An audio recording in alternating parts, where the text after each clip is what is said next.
shit. That's what I'm talking about. Wait! Okay, now, from the beginning. Hit it, boy.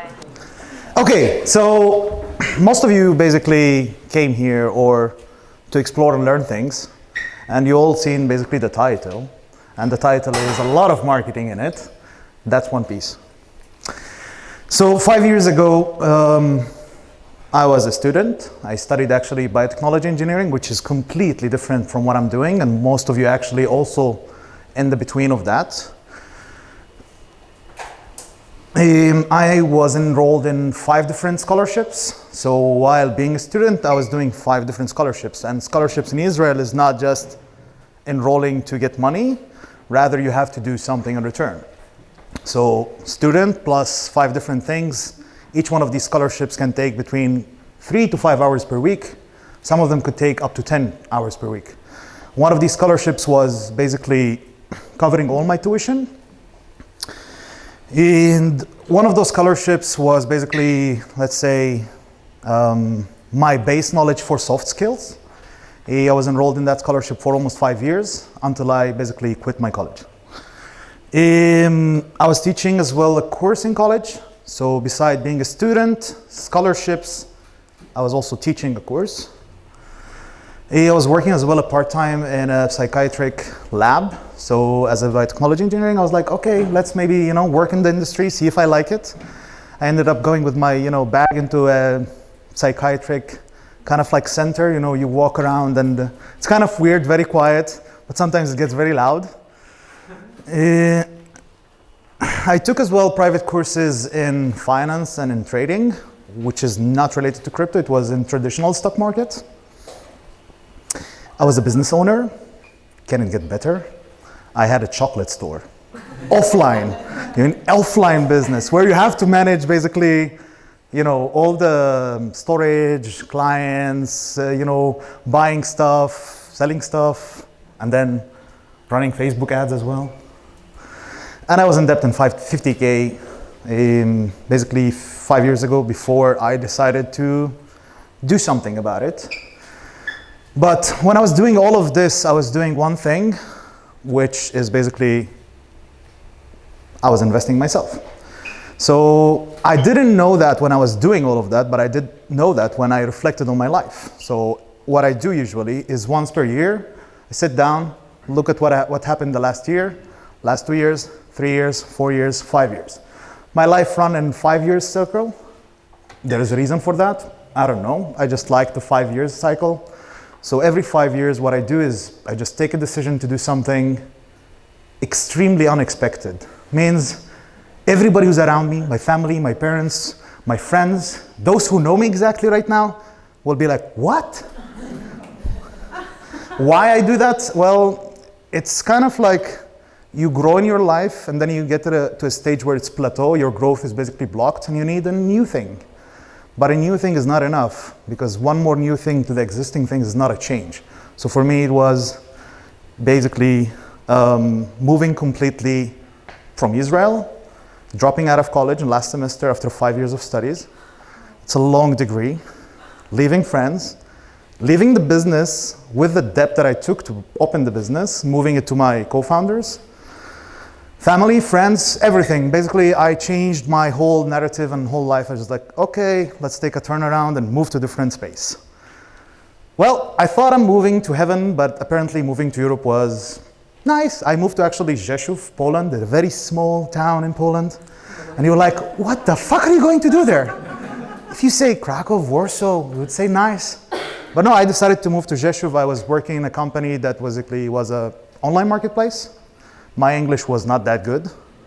Reading a document of 1 page would take me a few hours to understand what I'm reading. If it's a legal document, maybe a week. So one of those things that I did when I started working there is, well, I need to train my English again. So I started watching videos, getting more knowledge, listening to music, listening to a lot of videos as well in English, using subtitles in English. And apparently that was a blessing actually, because once I got control of over my English, I basically opened, Google, and then whatever I want to learn, I can actually learn, read, or understand. So I'm originally from Nazareth, from Israel. My, that's not my music, but okay. Let's jump! I love it, I love it. Keep it, keep it. Hola, the party haven't started yet. So for me, my mother tongue language is Arabic, and Hebrew is my second language, but I was better in Hebrew than in Arabic, but then English. When I moved to Rzeszów, I was working in a company that basically when I was recruited, it was branded as massive company. But when I entered, I realized I'm fucked. I just left everything and I'm sitting here, I'm doing nothing. For almost, I would say, a year, I was being paid for doing nothing almost. I was recruited to do marketing and business development for Israel, but they don't have no budget for me to actually do anything. So, hey, you have to do guerrilla marketing, but at least give me $1,000 budget. There was nothing for me to do. So I was just scrolling around, looking for something to do, and then watching videos. So I had like 8 hours a day to get paid to learn new things because nobody cared. So I was just learning some LinkedIn, some Facebook, some Instagram, watching Gary Vee. When Gary Vee, nobody actually knew him. He had like 20,000 followers. Reading books, audiobooks. And then one day I'm scrolling on LinkedIn, and then I see Bitcoin 1,200. Like, what the hell is that? So that's where actually my journey started. It was around January or March 2017. And then I was like, okay, I'm actually scared of entering something that is called blockchain because the word is very heavy. I'm like, okay, fuck it. This time I'm gonna just try to read it again. So I was reading the white paper and I'm like, okay, maybe I understand more because I actually took some courses in finance and fundamentals and what is money and how money works. So Bitcoin actually made more sense to me at that period of time compared to a few years before when I came across it. But the talk is not about Bitcoin actually. When I moved to actually Rzeszów and I started working in the digital marketing company, I basically got into the online world. And for me, it was the first time where I actually moved from labs and college to actually work 8 hours in front of a laptop. In an office, of course, which sucked, but still. Working online for 8 hours, you're basically reading for 8 hours or, I don't know, doing something behind the laptop. Which today I actually define as a matrix for me. So basically, working online for me is kind of like when I put my headset, Michelle knows it, when I put my headset, I enter the matrix. So if you're talking with me, I'll not listen to you. If you poke me, I'll probably get pissed. Because when I'm in the matrix, I'm the matrix, don't disconnect me. Now, why I actually called it the matrix, and these days a lot of people call it the metaverse. For me, everything that you do online today is much more important than actually offline when it comes to anything that you want to do. Even if you're opening a chocolate store, your client's going to come from online to offline. But for me, the matrix opened new doors for networking. Because when you're offline, you have to go somewhere to meet someone. But when you're online, you can meet people online. And you can actually meet people that you never met. But what do I mean by that? I mean, you probably think that you know 100 people online or you have 5,000 followers, but there are apparently more people who knows about you, but you never knew that they know about you. You added to them value at some point. They saw something that you did online, but you never knew they existed. You might meet them down the road, you might never meet them, but that's how the matrix evolved for me. So in 2017, when I entered crypto, I met a friend and he's like, yeah, if you're in crypto, you have to have Telegram. I was like, what is Telegram? It's a mobile app. So I downloaded Telegram in 2017. Most of you, I think, how many people here have Telegram? When did you download it? 2020, 21, 2019? How much do you use Telegram every day? Okay, how many groups are you in on Telegram? 5? Raise your hand. 10? I am in over 1,200 maybe, since 2017. I don't know anything about these 1,200, they just give me a metrics of what's happening in crypto. Then I entered Twitter, which was kind of like, what the hell I'm doing on Twitter? You have, a certain amount of characters you can tweet. If you start on Twitter today, it's very hard to get followers. So it's like 5 years of tweeting on 1,000 followers. Some people, do a few tweets and somehow they just get lucky and, go viral. And then I got into Discord. I hate Discord. I was actually the one who was telling Michelle, you need Discord for that.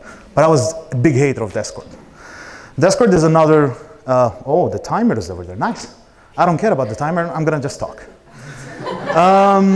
Discord is kind of like the chat of the matrix where things happen, where a lot of money moves in crypto, where a lot of things that you actually don't see on Twitter, on Telegram, you see them on Discord. But Discord is where most of the community today is moving, and you basically network with people. But what do I mean by network? So when you are in a group of 400 people, and they are most of them CEOs, CMOs, and somebody added you to that group, if you basically present your opinion there, somebody's gonna read it, somebody's gonna skip it. But if you do that over a period of time, you might become someone in that group. Oh, well, Matrix, what's happening? How did you raise 4 million or 3 million or 10 million? Okay, so I actually, in my beginning of life, I wanted to be a volleyball player. I loved volleyball. It was the way for me to escape the real world. I played volleyball for almost 12 years, and I got injured, so I couldn't do anything else. I was sleeping on the sofa with my Nokia N86, listening to music. And I remember I was like, okay, if I cannot play sports anymore, what the fuck can I do? Like, I have a brain, I can use that. So I decided to actually acquire knowledge. And back then, you know, I was just 20, I think. So knowledge when I was 20 was like, you have to read books and stuff, but then slowly things advanced. But I decided to actually fill up my brain with any kind of information that I feel is relevant to build a business or do something. So this journey started with knowledge. And when I say knowledge, I'm like, I know a lot of things about different things that most of them I don't use, but they're in my head. And what knowledge gives you, a lot of people say power, but I would say knowledge gives you, if the presentation is gonna work, an opportunity to add value. So when you know a lot of things about different things, you get into a conversation, whether online or offline. If you have the knowledge, you can add value to someone. And if you add value to someone, you're basically starting to network. If you do that offline, you cannot scale it. But if you do that in the matrix, that's scalable as hell. So if you can meet offline on an event of 1,000 people, 100, or you go, you know what, you're crazy. You met 500. Those 500, I do them in one day, in 1 hour, 5 minutes. If you tweet something and it reaches 500 people, that's already an added value to 500 people. Faster way to network. Faster way to network means you're building connections. Maybe you're doing it on Instagram, but if you do it on Twitter, Telegram, Discord, on daily basis, on 10 groups or 20 groups, your network or the people who know you or know your name is becoming way bigger than what you can achieve in an offline world. If you can network, what happens is you can build your personal brand. Now, personal branding is very hype these days. It existed all over the years, but once they named it, they can actually sell it in courses. That's why they named it. But if you have an opportunity, if you have the knowledge, you can add value. If you can add value, it's easier to network. It's easier to build a network. If it's easier to build a network, it's easier actually to build a personal brand. Once you build a personal brand, people are going to listen to you. Once they listen to you, they give you their money. That's it. But this is just one cycle. If you look at it, and if I try to build a cycle, this is one cycle. But once you achieve that, what happens next to your mindset? Your mindset evolves. For a reason, if you're acquiring knowledge in different fields, you're networking with different people on a daily basis, you learn things, the way your thinking is changing, but then you can add more value. If you can add more value, your network grows bigger. If your network grows bigger, you live online. You live in the matrix. You don't want to do that if you cannot handle it. It's kind of like crazy, I think, because we were not designed, like we were born in an age where we were not designed to actually do that. We were not designed to live online all our life. This is why we're actually suffering more from burnouts compared to, I think, kids that are going to be growing up now.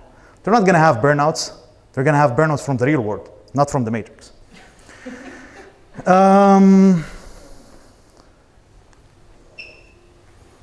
Okay, probably most of you are asking, okay, what about the money?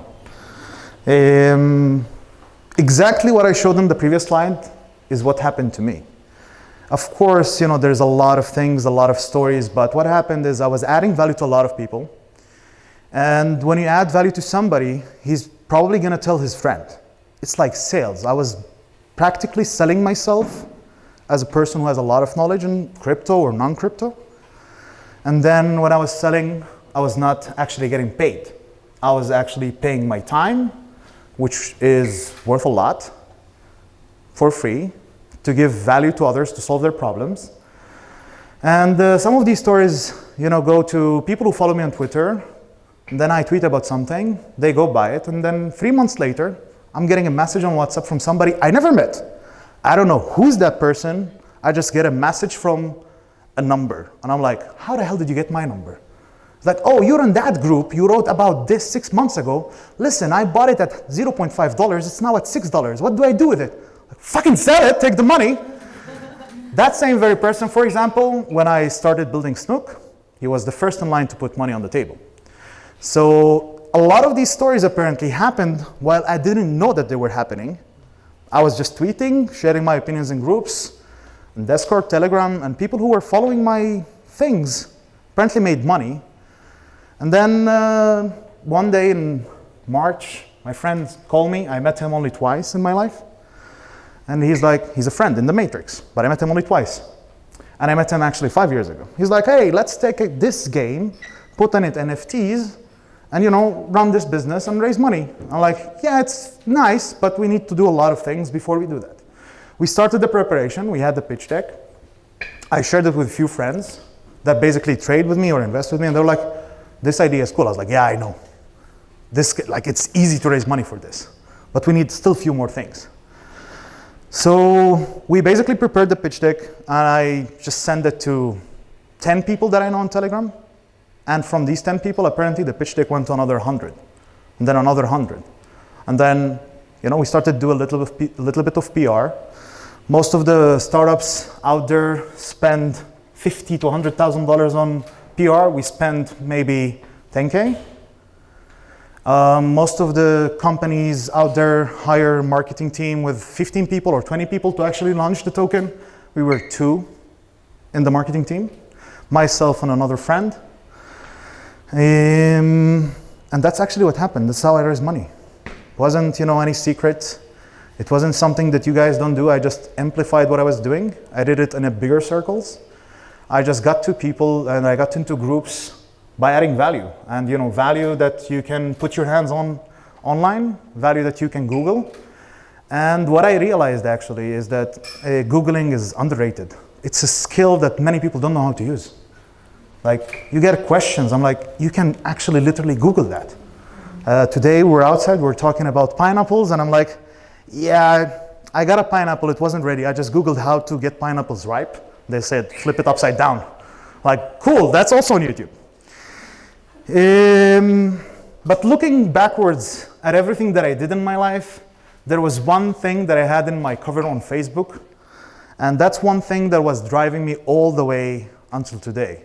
What I wanted is what everyone wants. It's like not about success as per se, but you want to be able to do what you want, who you want, when you want. Like, you want to have that freedom of doing things in your capacity, as in your choice, which is kind of like freedom. But Tony Robbins, I think he wrote it or somebody else wrote it. He said, success is doing what you want to do, when you want, where you want, with whom you want, as much as you want. I was like, fuck, I'm just gonna put it on Facebook, and then each time I go to my profile, I see that. So this is my Facebook cover since 2017, since I actually moved to Poland and entered the Matrix. That's it.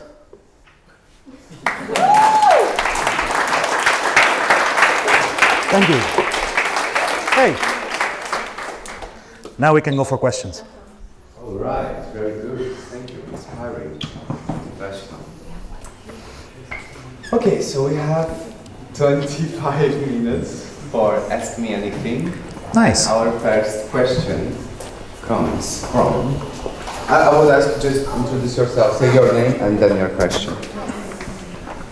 Hi, my name is Claire, and I would like to know a bit more about your startup because I didn't exactly understand what Snook is doing. Okay, so what we're doing, we're building a game that basically measures the skill of the gamers who play it. So Snook basically is a snake-like game. Your character is a snake. To play in the game, you have to mint that snake as an NFT. You get it, then you play in that Snook in the, you play with that snake in the game. You basically compete against other people who are playing online with you. And if somebody dies, there's a probability they drop something on the map. If they drop it on the map, you grab it. And if you grab it, it changes the way the Snook looks like. But the idea is that once you grab it, your NFT actually changes the view. Most of the NFTs that exist on the market these days are just a collection or a collectible or just an image. An NFT is basically, I take a photo of you, I put it on the blockchain and I call it an NFT because it's on the blockchain in a simple way. It's an abbreviation for something. NFT, it's a non-fungible token, yeah. It's a, yeah. Can you explain a little bit? So like, I know also now for... I don't want to go into crypto because for a simple, yeah. Sorry. But you need to understand, sorry, Hassan. Yeah. Some people really never heard about this. So, like really in children's... I don't even know myself what it is. Like what is an NFT, really, if you would explain it very simple. So today, if you look at art, art is a physical good. But since technology has evolved, you can today do art in a digital way. Means there are artists who are actually creating art in a digital form, but nobody buys it. Like, there is no value for it. What basically evolved in crypto is basically digital art can actually be tokenized, means it's a token. It's something you cannot actually feel or touch. You can see it. It's in your wallet. It's in your crypto wallet. You can sell it. You can buy it. You can transfer it from one user to another. On that concept, a lot of communities were born, means for you to be in a specific group on Discord, you have to have their NFT. Or for you to be enrolled in taking decisions in some, let's say, group of people, you have to have their NFT. Let's say tomorrow Michelle decides that the Nomad Escape is becoming a crypto business, and we're here, we're getting an NFT, and the next time she's doing an event, we have to vote for that event. Otherwise, she's not going to be able to do it. So that's what in crypto called DAO, which is the decentralized autonomous organization, where a business is not ran by an entity where there's a CEO, CMO, CFO, shareholders, and etc. There are basically token holders or NFT holders who basically vote for changes in that organization online. So basically, that's the, I don't know, it's a new way to run business, I guess. It's like likes on social media. Not really, no. Likes can be faked. I mean... NFT on the blockchain is a token, so basically you have to own it to do something with it. It's like a digital property, right? It's a digital property, you can call it digital property, yeah. I don't know, asset. Everyone calls it different. So basically, what is Snook? So Snook is based on existing games, so it's not a new invention when it comes to the game mode itself, rather what we build in terms of economics behind the game. So there's basically on the rise right now an industry called Playturn. So basically people play games to earn money. And during COVID, for example, one of those went really viral. It's called Axie. And it went viral in the Philippines. There was nothing to do, there was no job, and people just started playing Axie and making $100 a day or $1,000 a day. And some of those were holding the NFTs of the game, and those NFTs went from $5 to $1,200. And in the Philippines, that's a lot of money. So a lot of new businesses were built around it, but I don't want to go deep into that because I will not finish for the next 3 hours. New questions? Okay, who's next? You want me to stand up? No, you can speak loud. That's Oh, okay, I can so speak maybe loud. it's easier. So, No.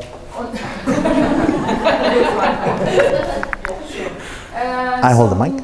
On which stage of your life you're right now in your 5-year journey? Oh. And the second part of the question, so what's next? Oh, so I'm actually in the first year of the next cycle, which is kind of creepy. I thought I'm in the end, but I'm in the beginning. I finished my last cycle when I kind of left Poland and moved here. But I mean, the ending of that cycle was already since I was in Quartera, I think. Even when I was there, whoever remembers, I said, the 5 years are ticking. Maybe only Kurt is remembering that. I said, the 5 years are ticking. Something crazy is going to happen. The thing that was crazy that happened is that basically I broke up with my wife. We kind of like getting divorced. I was like, I needed my space. I needed my freedom to be able to take risks. And I actually, you know, if I look quite, you know, around July, all my net worth was $7,000 plus the debt that I still had. So it's kind of like I started from scratch again. But I didn't move a country immediately. I just moved from one city to another. And when I moved to Portugal, I kind of like marked the beginning of a new cycle. And what was the other part of the question? So what's next? What's next? I have no fucking idea. Somebody asked me and I said, I don't make decisions further than the next 2 hours. I listen to a lot of basically thought leaders and people who write books and stuff like this, but there are a few that are kind of like impacted me a lot. One of them recently was Naval. I don't know if you know him, but if you don't, then just go to YouTube, write Naval, Joe Rogan, smoke a joint, watch that thing, and it will change your life. From Naval, I learned one thing actually that was funny, that he doesn't schedule any more meetings. If you want to meet, just call me. I'm like, yeah, that sounds like what we were doing when we were kids. There was not such a thing with schedule a meeting. You just call your friend, can we meet, and you just meet. So it's kind of like cool. You don't occupy your day. You don't need to think about the talk that happens at 5 p.m. because I want to do other things. But if I know that something is happening in 5 hours, my brain is actually busy thinking about what I'm going to do in 5 hours while I'm here. So I actually, don't know what I'm doing in the next 5 years. So awesome. I've been playing NFT games for this year, and I know they Nice. last like a few months, sometimes a month. And I want to know about your game. It's a play to earn, right? It's not per se play to earn. So play to earn is a one business model. So if you look at crypto, there is tokenomics. Tokenomics is a fancy way to call business model. So when you're issuing a token, the token needs to function, needs to do something, it needs to preserve value. To preserve value, you basically add business model. What's a business model? The way you make money. The way you make money needs to basically recirculate inside of the game. In play to earn, you basically inflate your token, you give something for somebody who's playing, you pay them to actually play the game. So you're actually creating what? Active users. If you look at clickbait or how other, there's a lot of services where you just do some clicks and actually somebody else is making money. Play to earn is kind of like similar for me the way I look at it. People are just playing simple, stupid games and they actually make money. So it's kind of like boring at some point. I don't know if it's gonna stay boring. Some games are, developing new game modes and stuff like this. So we wanted to go on more of like a skill-based game where the skilled ones will make money. Those who are not skilled are gonna think that they're skilled, but they're not gonna make money. But then you also, test. If it doesn't work, you probably need to implement new models. So we reinvent things all the time. Like we started with one model, we started with one idea, then 3 months later, we're like, maybe we should do this and this and that. So like it's a lot of testing and trying. So it's not one way. So right now, how you make money out of it? So right now when you enter the game, you basically mint an NFT, which is a snake-like. You get what we call one trait randomly. A trait basically is the color of the snake, or a wearable, which is basically wheels or wings, or a pattern on the body of the snake. So, it could be just a flat pattern or different kind of ways how the body looks like.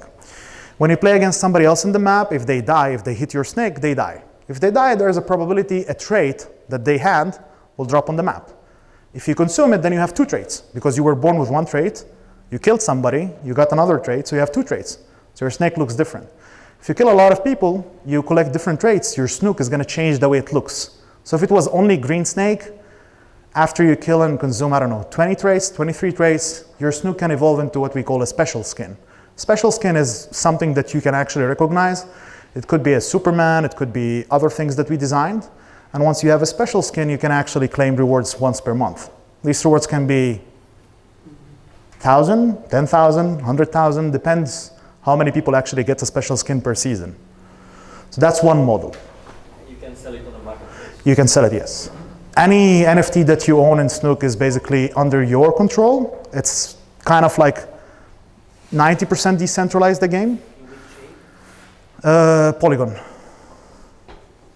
Now I spoke Chinese to most of you. Yes, Yeah. Can you maybe For who here is it like really hard to understand what he's explaining about the NFTs and all these things? Because it's for maybe is it possible? I'm not sure, but like, can you show Snook? Yeah, of like course. Website? Because like No, there is a video. I can show a video. Know each other very well from last year. I don't know if you know Escape, but we are housemates as well. So I'm sitting next to him when he is in the Matrix, right? The whole setup, like 20 In the screens, Matrix. I'm sitting next to it and I have offline events. And he listens. So I Playsnook.com. see what he's building, and for me it was super hard to understand. I didn't know shit about it, but how I see it a little bit is like it's a game. I hope the video is okay, updated, do you man. remember Click on this one. On your Nokia, right? So you just catch Hey. things, right? Now to get into the game, you need to mint an NFT. So you need to kind of like pay to get into the game to create your own thing there and there. So you go in there and then you are a standard snake. You capture things, right? You catch things. But the more Me you using a catch, Mac. Oh the more my you god. as a Connect the snake sound in that first. game. And You don't need the sound, I think. No? Nah. Money is involved. So it's very, it's like I Just saw the visual first version, would be enough. and it was like really like 2D and stuff, and now they're like next level evolved, and I saw the whole. It's Oh yeah, so next level, yeah. one of those tricks that actually my partner did while I didn't know, but he didn't know that it's genius, is we had a really shitty design. We were like, yeah, it's fine, let's run with it. Then 2 weeks before the launch, he's like, Hussam, we're gonna just postpone another, like we're gonna take another 1 week, we're gonna push the launch and we're gonna redesign the whole game. Like, why? Like, I don't know, I just don't like the design. Like, but you know, that's a great idea. It's like, why? Well, the hype is being built up and now you're coming with a new design, people are gonna go crazy. And actually that thing happened in a lot of projects that I was following in the last 5 years, that they actually, you know, launched with a kind of like middle of the way or almost towards the launch with a very old design, shitty design, and then towards the launch they changed the design and people were like, wow, these guys are delivering. So more or less, that's the snake that I talked about. This is the trait, which is fur, the fur that you see on the face of the snook. I didn't know that I'm going to be actually presenting snook. What the hell?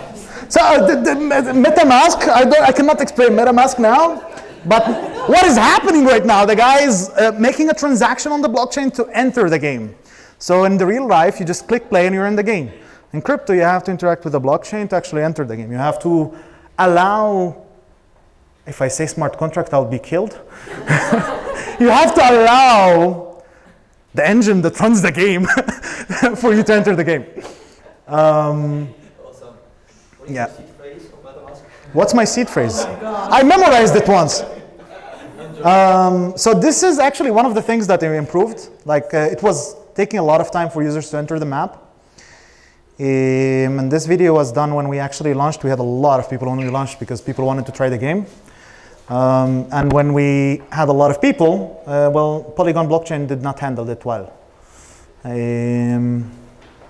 This is more like if you played Slither.io, you've probably seen this before. So basically you eat these small things, orbs, they make your snook bigger and they give you a boost, a speed.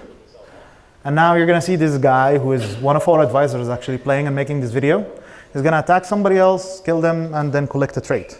So guys, you need to understand that we're working together. I do email to look at him and he's playing this game. We're like, What are you doing? I'm playing. I'm working. So like, if someone eats you, you lose your NFT.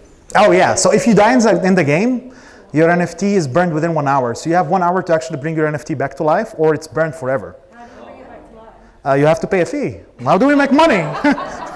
Please. And how much is the fee? How much is it to sign up? The fees can go from, I don't know, $50 to depending how special is your snook. So if you have a lot of traits, it could go even to $500. But is it real money you pay to buy? Oh yeah, it's real money. What, is it monopoly money? No, I mean, yeah, it's real money. Yeah, but he's gonna kill him because he's a noob. He killed him. Is there a trait? Is there a trait? Is there a trait? I don't know if there's a trait. I don't remember. He's gonna kill another one now. Here you go. That's a trait. Hey, that's a trait. Wait, wait. So if you see, basically, once he consumed it, the face changed. How many active players do you have right now? Zero. It's very hard to occupy, you know, the servers 24/7. Now we have like a few hundreds right now. When we launched, we had in the first 2 weeks around 20,000. It was nuts, but since the game was not actually... So what my co-founder told me after we launched, Hassan, you did a really good job in marketing. way over our expectations. You just killed the system. So now we need to rethink how to do it gradually. So like we're launching smaller activities for the existing community. Like we have 20,000 people on Discord, not all of them of course active, but we have on daily, I don't know, like 2,000 people who are online in the Discord or engaging. We have the core community. So from the core community, it's easy to develop again. And then when you raise the 3 million, how was that kind of distributed? Was it from private VCs or was it a lot of it through the NFT or like? Man, that's a question that I cannot answer in a forum because again, most of the people will not understand. Or like, are you But raising from institutions or people? No. So it was a mix. So we had, the seed rounds, we had the private round, we had the strategic round, we have the public round, and I did all of them. So one of those things that happened, during the fundraising, I spoke with over 500 people in those 4 months, maybe. At some point, I was not pitching because we were oversubscribed, so I was getting on a call, and then, okay, let's tell the story. Somebody recommended me some VC that they should basically invest in us, and I get on a call, I pitch, and then they said they're going to come back to me in 3 days. 3 days passed, and I'm like, okay, I'm not following up on them. If they're not investing, I have somebody else who want to put money. A week passed, and then they came back, and then I get on a call, and I'm like, okay, guys, did you finish your due diligence? And I'm like, no, we just have a few questions, and the questions were intro questions, like they didn't even read anything. I'm like, you're a launchpad, you're also a VC. You get on a call after 2 weeks where we're going back and forth and you don't know shit. I'm like, okay, cool. Like in my head, I'm doing that. I'm like, okay, cool. And then the VC said that pissed me off. He was like, how are you going to raise money when you have only 1,000 people on Twitter? I was like, excuse me, do you know to whom you're speaking with?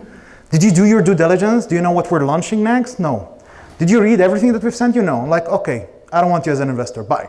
There were 4 people on the call. I actually closed the call in his face. Later on, I got a message from somebody who was on the call, who's my friend. It was like, we really apologize, he fucked up. I'm like, yeah, that's not my time. I spent 3.5 months, and then, in the last basically 3-4 weeks, it's where you get the mass. I was very aggressive. I like to be aggressive when somebody is not respecting my time, and I think everyone should be. If somebody's not respecting your time, fuck them. Awesome. What is the age range of your target audience? Everyone can play. It's a stupid game. No, I'm serious. Like, it's not hard to play. You need a mouse, and that's it. It's one click, you speed up, and you can move the snake. There's no target audience. A person who's 5 years old can play, but to actually be able to play, you need to have funds in crypto. So at this stage, it's not built for the mainstream. It's built at this stage, we're focusing on the crypto industry because we're still designing the game, we're still changing the models, we're still doing optimizations, scaling, we're still opening servers, closing servers, doing a lot of different things. But basically, in the next 3 to 6 months, we want to have mobile app, we want to have payment solutions. So I'm like handling that piece, not in terms of development, but rather get the compliance and everything that is needed for legal to actually get payments with debit cards. So my optimal is like you download an app, you want to play, download an app, you enter the game, you put your card, you top up $10, you get your snooks, and you play.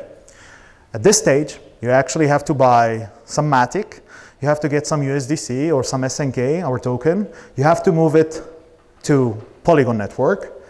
It's not easy to do for somebody who never seen crypto, and then you can play, which is kind of like a long process. So it's not set yet for user acquisition, or a massive one. Yeah. Can we go like one step back? Sure. We were talking about this networking and these communities. Mm-hmm. So I wanted to know, because you told that you belong to really lots of different groups, how do you optimize your time and how do you actually network, but maybe you found like some way to do that strategically? Because if you just join like every group that invites you, then it just eats all your time. Yeah, that's my day. Yeah, I have sometimes where I'm 5-6 hours just chatting, but online. But during that chatting, sometimes you end up after 4 hours actually making money because somebody shared something and then you're going researching that. You put your opinion, the other person put his opinion, and then you maybe find value in it and the other person says no. Then you continue pushing your opinion and then they convince you not to do it or to actually do it. So yeah, how do you optimize your time? I don't know. Sometimes I've just shut Telegram, or I actually started moving some of these groups out. So I have folders where my core team, have priority for me to get answered. Yeah, I mean, that's one of those days where I stopped communicating with a lot of people that I don't have time to communicate with. That's the time when people think that you're a dickhead, or you're just, I don't know how to say it even. If you're not answering your friends, they're gonna be like, now you work in crypto, you make money, you don't have time for us.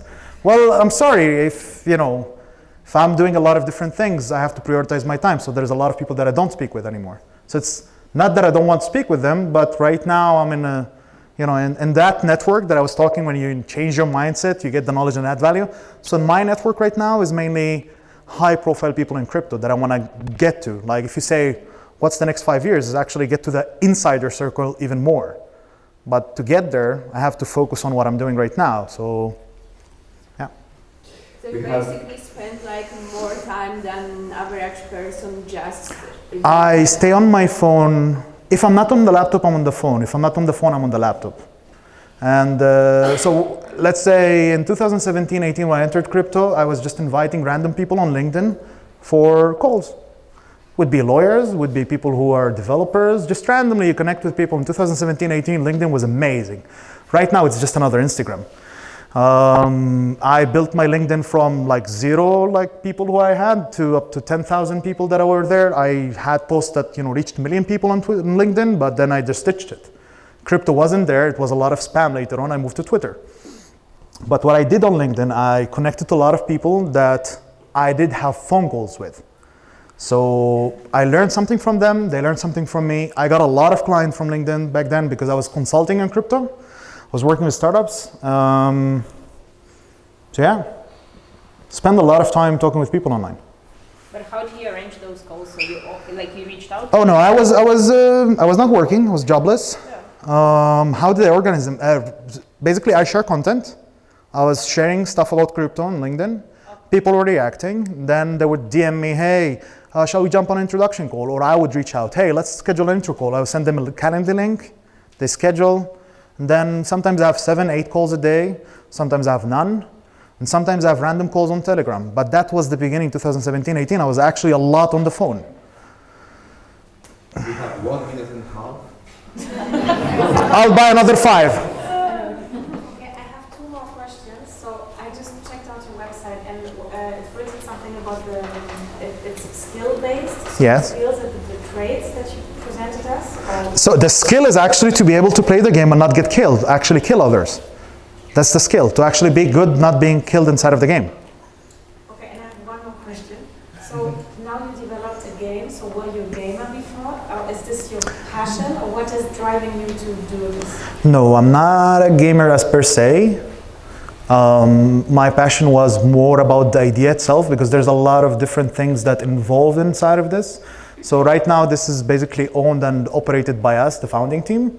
But we want to at some point delegate the ownership to the community, or want to become DAO, where things that happen in the ecosystem are, evolving from the community. And that's more the piece that I'm passionate about, as well, the tokenomics of the game, of how this game makes money and how this money goes back to the people who are playing it, or people who are simply want to hold the token and make money. But it's less important for me, rather, how people play this game, make money from the game, just by playing it and enjoying it.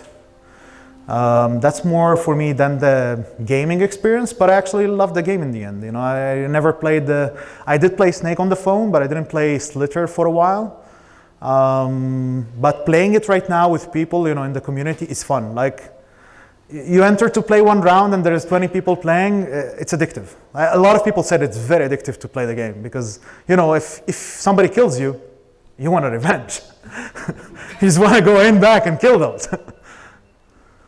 The time is not up. You can ask one more question. Drew! If you could do one thing differently up to now, what would you do differently with this entire initiative? I would actually say acquire less users in the beginning. Because what happened is that we drew a lot of attention, and then we realized that, we knew, but we didn't expect this explosive, We realized that we did too much marketing, and then everybody we captured in the first 2 weeks is kind of like lost, and now we have to rebuild it again. It's not impossible, because if you look at it, the gaming community is massive. It's like billions of people who play games. So we just got exposed to what? I don't know, 20,000, 30,000 people? That's nothing. Even if we lose all of them, there is a lot of, still 2 billion people that we can acquire. But now there's a lot of people who have a lot of expectations, so I have to deal with those questions of what are you guys doing? What are you planning? I had one day where it's like one call after the other, and it's not just investors, because some of them are also my friends or business partners who also invested and wanted to know more information, or just wanted to ask if they can help with something. Yes or no answer, do you have a closed beta? Did I have what? Closed beta. Yeah, we had a closed beta. We had a few of them. Can I have a big applause? Thank you. That's what I'm talking about. Wait! Okay, now, from the beginning. Hit it, boys.